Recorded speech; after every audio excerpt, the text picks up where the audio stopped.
Alright guys, welcome back. This is 8.1.2. We're going to talk about sequences today. We're looking at two types of sequences, arithmetic and geometric. And we're looking at two different ways to write each of those. So with arithmetic sequences, you've studied how to write an equation for an arithmetic sequence in t of n form, which looks a lot like y equals mx plus b, and with this a of n notation, which both these are exactly equivalent. It's just different ways of writing the same thing, where n is the term number, m is the common difference, which you can also think of as slope on a graph, and b or a0 is the 0th term or the y-intercept on a graph. Another way to write the equation of an arithmetic sequence is in standard form. Standard form uses the first term of the sequence instead of the 0th term. So you can think about that as, if you were graphing it, what point would the line go through when x was equal to 1 versus when x is equal to 0. So let's look at an example here. We have a sequence that's 4, 7, 10, 13. If I look at each of those, most of you are going to be able to pretty quickly see that the next term should be 16 and then 19 and so on, because we have a common difference here of 3. We're adding 3 to each term. If we were to graph that, that would be our slope.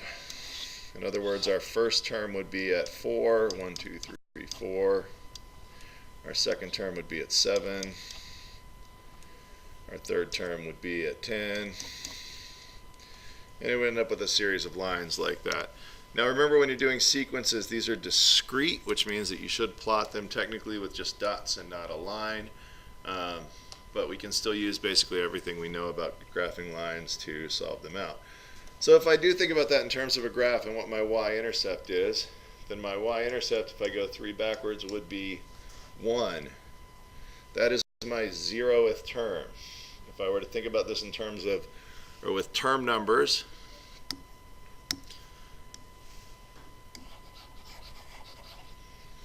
I can go ahead and put a little chart on top of this. 0, 1, 2, 3, 4, and those are just like the x's and the y's when you're graphing it, except here it's going to be n and t of n, or n and a sub n.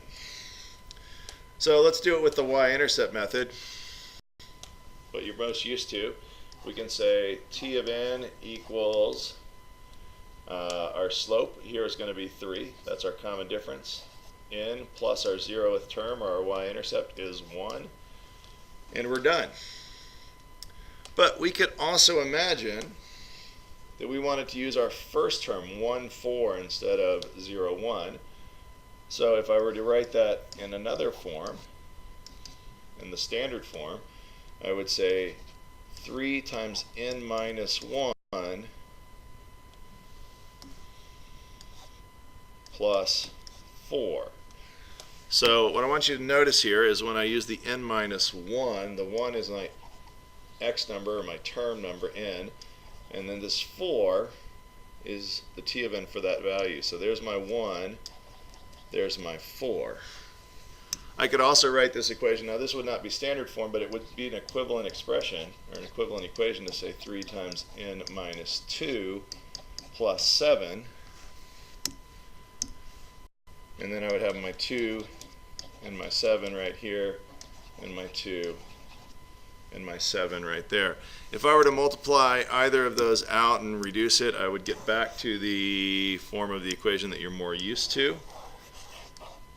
Let's do that just to show you that it works. If I distribute this 3, that gives me 3n minus 3 plus 4, which then becomes 3n plus 1, which is what we had right here, 3n plus 1. If I distribute the 3 here, I get 3n minus 6 plus 7, which again is going to reduce to 3n plus 1. So, different ways of expressing the same line. Let's look at geometric series. You can write an equation of a geometric series in standard form as well. So remember, what we're used to is writing a of n equals a sub 1 times, or a sub 0 times b to the n, where a0 is your 0th term, and n is your term number, and b is your multiplier. So if we look at this sequence, all right, so if we look at this sequence, we have 6, 18, 54. Our first number here is going to be 6, the second's 18, the third is 54. We should see that the rule is that we're multiplying 3 each time. So if I want my 0th term, that's going to be 2, because 2 times 3 is 6. So I could write this the way you're used to with the 0th term and write a sub n equals my 0th term, which is 2, times my multiplier of 3 raised to the n. Or I could write it as, in standard form, a sub n equals, I'm going to use my first term now, which is 6. My multiplier is 3 raised to the n minus 1. So again, we have the point sort of hidden in there. Here's our 1. Here's our 6. It goes with the 1 and the 6 here. In our original form, we used 2. And if you wanted to think about it, you could think that there's an n minus 0 there, and that would be the 0 here. Alright, so guys, as your homework, I want you to take a look at these two sequences. They're very similar to the examples that we just did. I want you to write 2 equations for each of those, one using the 0th term and one using the first term. Okay.